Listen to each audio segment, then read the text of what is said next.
तो प्रेमी भक्तजनों, आज बाबा भोलेनाथ की कृपा से हम आपके लिए गुरु गोरखनाथ जी की साधना से जुड़ी कुछ महत्वपूर्ण बातें लेकर आए हैं, जिनसे आपको निश्चित ही लाभ मिलेगा। और जो गुरु गोरखनाथ को मानते हैं, जो नाथ परंपरा में विश्वास रखते हैं, या जिनके गांव में कोई भी नाथ या गिरी का डेरा है, अघोरी है, ओगढ़ का डेरा है, किसी का भी डेरा है जिसके गांव में, शहर में, और जो उनकी पूजा करते हैं, उन लोगों के लिए तो गुरु गोरखनाथ की यह साधना विशेष रूप से कार्य करेगी, क्योंकि उनके गांव में वो धूना चल चुका है, वो मशाल जल चुकी है उस गोरखनाथ, उस सिद्ध योगी की शक्ति की, ऊर्जा की। तो ऐसे लोगों को बहुत जल्दी परिणाम मिलता है जो गुरु गोरखनाथ के किसी भी डेरे में जाते हैं, किसी भी नाथ डेरे में जाते हैं, किसी भी गिरी के डेरे में जाते हैं।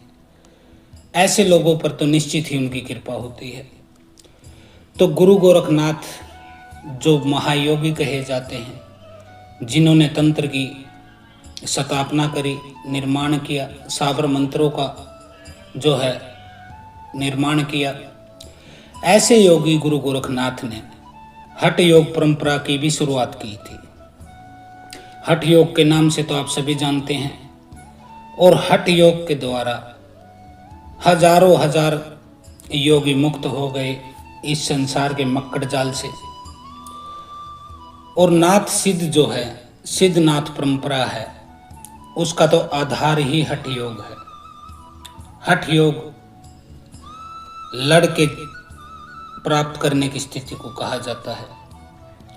वो अपने हठ से शक्तियों को, देवताओं को मजबूर कर देते थे कि उन्हें वह चीज देनी पड़ती थी जो कि साधक द्वारा जिस उद्देश्य से साधना की गई है।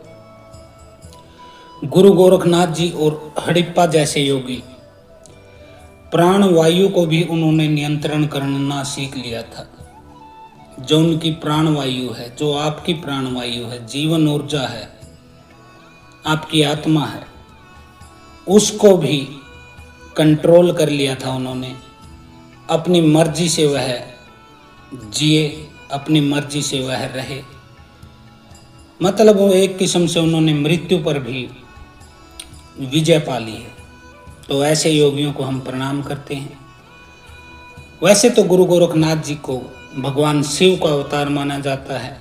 ऐसी कथा है जिसमें गुरु गोरखनाथ को शिव का अवतार माना जाता है, और उनकी सिद्धि और अक्षमता को देखते हुए इसमें कोई शक भी नहीं होना चाहिए कि वह भगवान शिव के ही अवतार थे।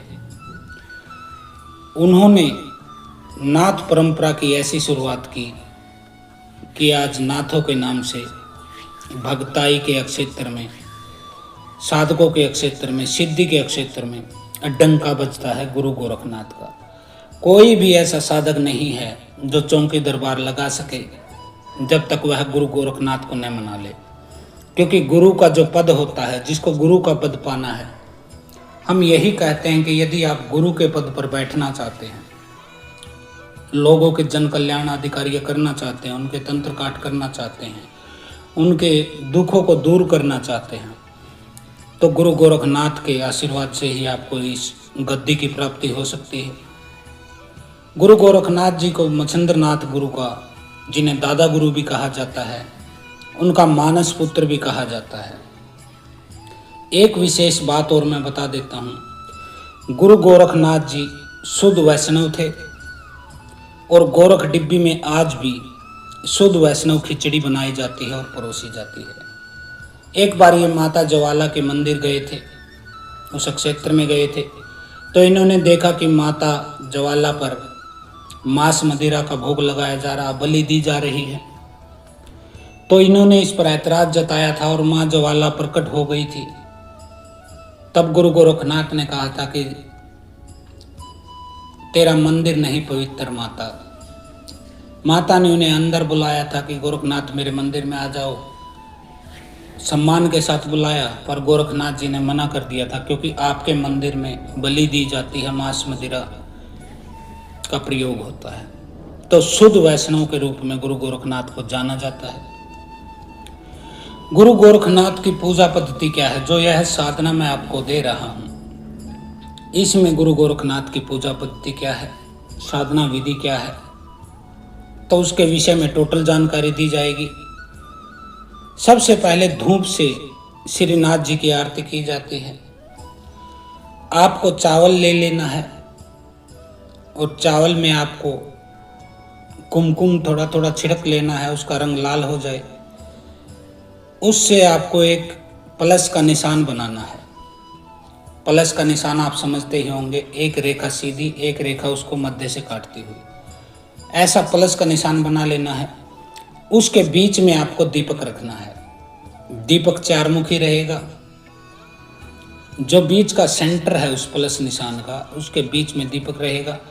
चारों कोने हैं जो प्लस के निशान के, जो चारों लकीरों के सिरे हैं, वहां पर एक एक धूप लगानी पड़ती है गुरु गोरखनाथ की साधना के दौरान। ऐसा ही इनके धुने पर चारों दिशाओं में धूप लगती है। इसके बाद घी से, फूल बत्तियों से आरती की जाती है। फिर श्रीनाथ जी को चंवर डुलाया जाता है।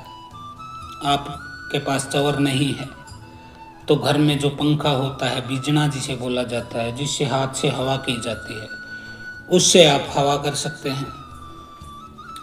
मोर पंख हिलाया जाता है, इसके बाद झुलाया जाता है, तो मोर पंख की व्यवस्था आपको कर लेनी है। और फिर धूप से ही श्रीनाथ जी की आरती की जाती है। अब धूप से इसके 2 मायने हैं, वह मैं बता देता हूँ। प्रथम तो आपके दिमाग में गया होगा कि जो धूप बत्ती होती है उससे आरती, उससे भी कर सकते हैं, लेकिन जो सही विधि है वह होती है कि आप अगियारी बनाइए, आग की, गोबर के उपले और कंडे की आग बनाइए, उसके ऊपर अगियारी की जाती है, उसके ऊपर घी से जो आहुति दी जाती है, और उससे उठने वाला जो पवित्र धुआं होता है उससे इनकी आरती की जाती है। आरती के पश्चात फिर से चंवर डुलाया जाएगा और इसके बाद कपूर जलाकर आपको आरती करनी है। तो इन आरतियों के जो मंत्र हैं वह 2 मंत्र रहेंगे। एक सावर मंत्र रहेगा, गुरु गोरखनाथ का जजीरा जिसे कहा जाता है। और जजीरा एक ऐसा मंत्र है जिससे आपको आत्मा के संग्राम में आप ऊंचाइयों की तरफ बढ़ते हैं, उस शिखर को छूते हैं और मुक्ति का मार्ग प्रशस्त करते हैं। यह उन योगियों के लिए है जिनको संसार भाव को त्याग दिया है और चाहते हैं कि मुक्त हो जाएं, इस जंजाल से, इस दुखों के भंवर से हम बाहर निकल जाएं। तो गुरु गोरखनाथ का जजीरा मंत्र मैं उन साधकों के लिए दे रहा हूँ जो खाली जगत के, मानव मात्र के, जीव मात्र के कल्याण की भावना से गुरु गोरखनाथ की सिद्धि करना चाहते हैं। तो जजीरा मंत्र क्या होता है यह मैं बता देता हूँ। ओम नमो गोरखनाथाय जीवन मुक्ताय। बेटा ये गुरु गोरखनाथ जी का जजीरा मंत्र है। अब इसका अर्थ मैं आपको बता देता हूँ लगे हाथों। ओम जो इसमें प्रणय अक्षर है, बीज है, वह ब्रह्मा विष्णु और शिव को प्रतिष्ठित करने वाला आदि मंत्र है। वह ध्वनि है जिसमें ये तीनों देवता विराजमान होते हैं। आपने शिव की आरती में भी सुना होगा, प्रणय अक्षर के मध्य ये तीनों एका, ब्रह्मा विष्णु महेशा। तो ये तीनों देवता ओम में रहते हैं। नमो का मतलब होता है श्रद्धा और समर्पण। नमो नमस्कार कह सकते हैं इसको, चरणों में लेटना कह सकते हैं। श्रद्धा और समर्पण का प्रतीक है नमो। जबकि गोरखनाथ आए, गुरु गोरखनाथ को समर्पित है, उनका नाम है। और जीवन मुक्ताय का क्या मतलब है? जीवन मुक्ताय का मतलब है मुक्ति और स्वतंत्रता की प्राप्ति के लिए प्रार्थना। अब मुक्ति और स्वतंत्रता की प्राप्ति किस से चाहिए, इसके भी दो मतलब हैं। कुछ लोगों को मुक्ति चाहिए गरीबी से, कंगाली से, हीन भावना से, शारीरिक कमजोरी से, बीमारी से, तंत्र से, उनको इन चीज़ों से मुक्ति चाहिए। कुछ लोगों को क्लेश से मुक्ति चाहिए, पत्नी से, कुछ पत्नियों को पति से मुक्ति चाहिए, कुछ बच्चों को माता पिता से मुक्ति चाहिए, क्योंकि माता पिता बूढ़े हो जाते हैं मुक्ति। तो ये मुक्ति जो है, ये सांसारिक इच्छाएं हैं, आपकी कामनाएं हैं, वासनाएं हैं, प्रलोभन है, जिसको अनेक लोग चाहते हैं कि मुझे इन चीज़ों से मुक्ति मिल जाए, मेरे पास ढेर सारा पैसा आ जाए, कोठी हो, बंगला हो, सुंदर सी स्त्रियां हो, तो यह उनका है। लेकिन एक अन्य प्रकार के लोग होते हैं जो इस संसार में जीते भी हैं और इसमें लिप्त भी नहीं होते हैं। ऐसे लोग कमल के पौधे की तरह होते हैं, वो जल में ही रहते हैं, कीचड़ में ही रहते हैं, लेकिन वह जल उनको छू नहीं सकता है, वो लिप्त नहीं होते हैं। तो जो लिप्त नहीं होते हैं संसार की कामनाओं से, वासनाओं से, वो खाली भक्ति मार्ग में, अध्यात्म मार्ग में आगे जाना चाहते हैं, एक योगी के पद को प्राप्त करना चाहते हैं, उनके लिए गोरखनाथ जी का जजीरा मंत्र है, ओम नमो गोरखनाथाय जीवन मुक्ताय। तो यह साधना गुरु गोरखनाथ जी के, इसमें हम दो प्रकार की साधना देंगे। एक तो ये है जो सन्यासियों के लिए, योगियों के लिए और उन ग्रस्तों के लिए है जो अपने ग्रस्त जीवन में रहते हुए भी मुक्ति को प्राप्त करना चाहते हैं। तो उनके लिए हनुमान गोरखनाथ जी का जजीरा मंत्र रहेगा। और जो लोग हैं जिनको दूसरी चीज़ों से मुक्ति चाहिए, यानी कि बीमारी से, तंत्र से, गरीबी से, कंगाली से, क्लेश से, इनसे जिन्हें मुक्ति चाहिए, उनके लिए हम गोरखनाथ जी का आपको दूसरा मंत्र दे रहे हैं। इस साधना में दूसरा संकल्प आपको दिलाया जाएगा। तो यह होता है। इस साधना को आप हमारे व्हाट्सएप नंबर पे हमें मैसेज करके ले सकते हैं। 111 रुपये इसमें रजिस्ट्रेशन फीस होगी, बाकी आपसे कोई शुल्क नहीं लिया जाएगा। 111 भी इसलिए ले रहे हैं हम क्योंकि आपका नाम कॉपी में लिखना पड़ेगा, मेंटेन करना पड़ेगा, 41 दिन तक आपको सवाल जवाब देने पड़ेंगे। तो उसके लिए यह आपकी तरफ से हमारे लिए गुरु दक्षिणा होगी, क्योंकि बेटा हम भी यहाँ कागज और पेन ऐसे खाली नहीं घिसा सकते हैं, हर चीज़ पैसों की आती है। तो यह होता है। तो इस गोरखनाथ की साधना में जो दूसरी साधना है वह है शक्ति साधना, मंत्र साधना, जिसको करने के बाद आप अपना चौकी दरबार भी लगा सकते हैं, भक्ताई की लाइन में जा सकते हैं, लोगों के भूत प्रेत हटा सकते हैं, उनके कष्टों का निवारण कर सकते हैं। दोनों साधनाएं शुरुआत में 41 दिन की दी जाएंगी। इसमें सामग्री आपको मैंने बता ही दी, मंत्र मैंने बता दिया, विधि खाली रह गई है, वह आप हमसे व्हाट्सएप पे मैसेज करके अपना रजिस्ट्रेशन करवा के लिखवा सकते हैं। रजिस्ट्रेशन का एक और मकसद होता है पूरी तरह से जुड़ना। आपका नाम हमारे पास होता है, फ़ोन नंबर पास होता है, जगह का नाम पास होता है, आपके पिता का नाम, गोत्र, हमारे पास आपकी जानकारियाँ दर्ज हो जाती हैं जो निकट भविष्य में आगे काम आती हैं। जैसे आश्रम के कामों में किसी को सदस्य बनाना है या फिर आपका आना हो हरिद्वार, यदि आप हमारे साथ जुड़े हुए हैं, रजिस्टर्ड हैं, तो फिर हम पूर्ण रूप से आपकी मदद करते हैं। और जब हमें ज़रूरत पड़ती तब हम आपको कॉल करके आपसे मदद मांगते। तो ऐसा ही चलता है धर्म के मार्ग पे। कभी आप कुछ हमारे लिए कुछ करें, आश्रम के लिए, ट्रस्ट के लिए, कभी हम आपके लिए। नाथ निरंजन आप ही घट घट के वासी, करत कृपा निज जन पर, मेटत यम फांसी। तो हे नाथ, हे निरंजन, निरंजन का मतलब होता है निरंजन, जिसको देखा न जा सके।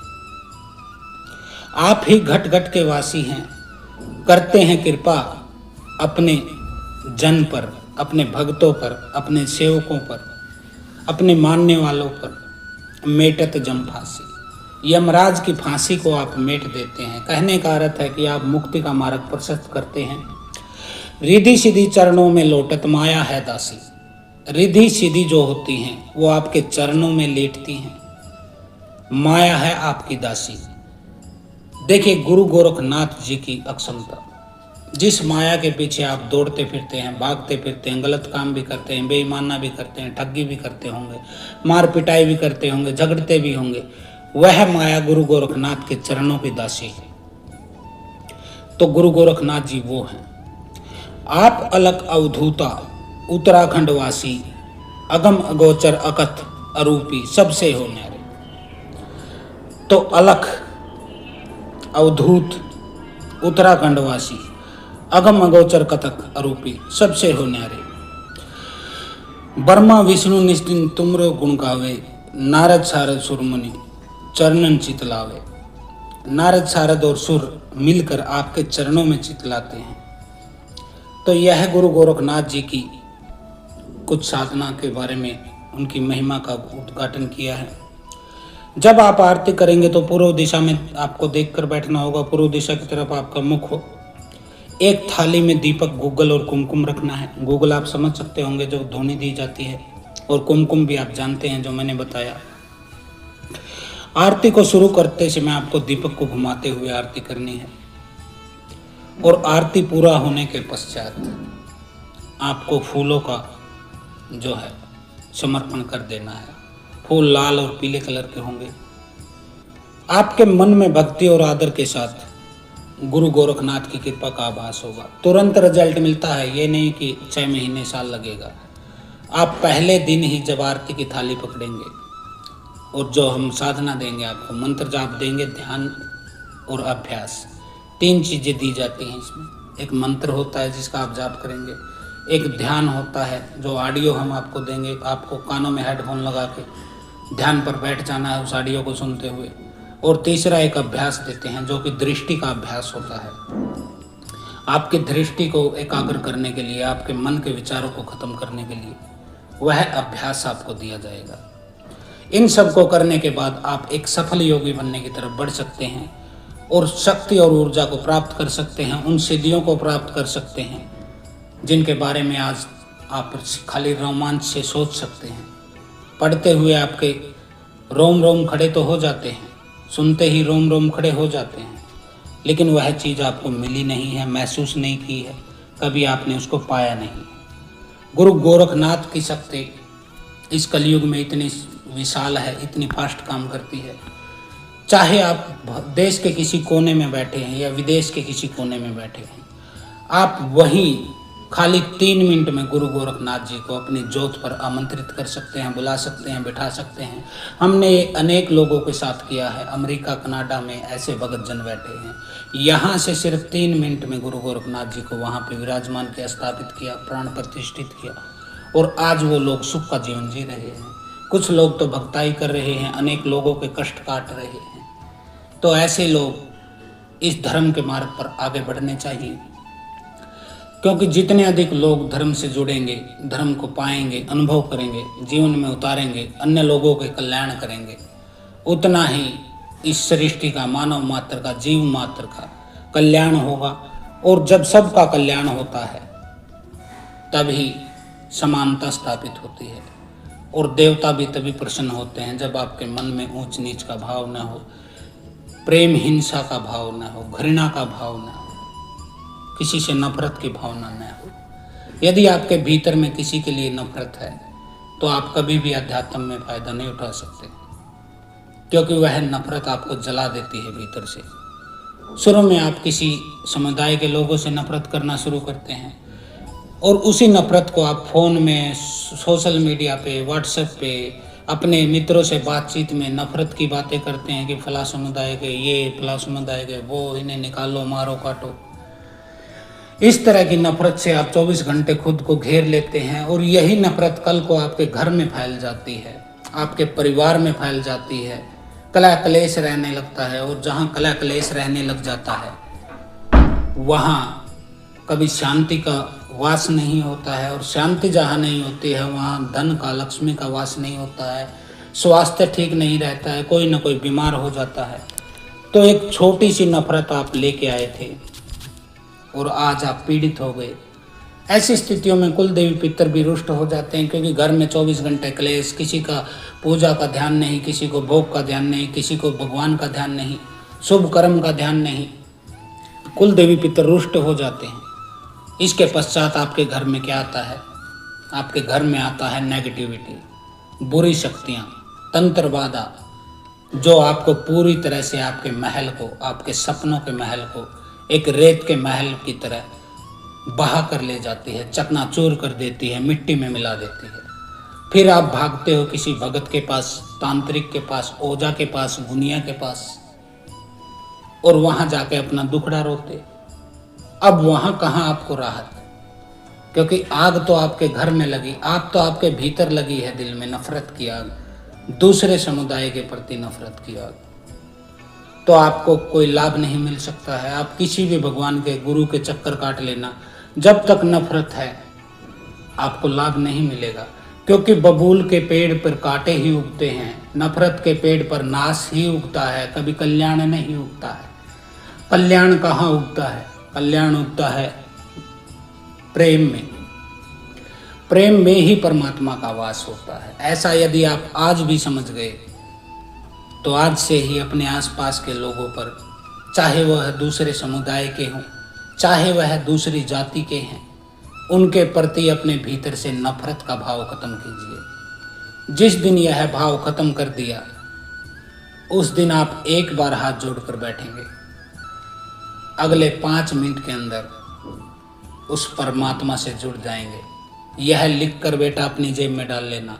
मेरे पास अनेक लोग आते हैं, मरीज आते हैं, जो कि इस पिछले 10 साल में नफरत की राजनीति में इतने घुस गए हैं कि जिन्होंने समुदाय विशेष के खिलाफ, दूसरे लोगों के पास, दूसरे वर्गों के खिलाफ,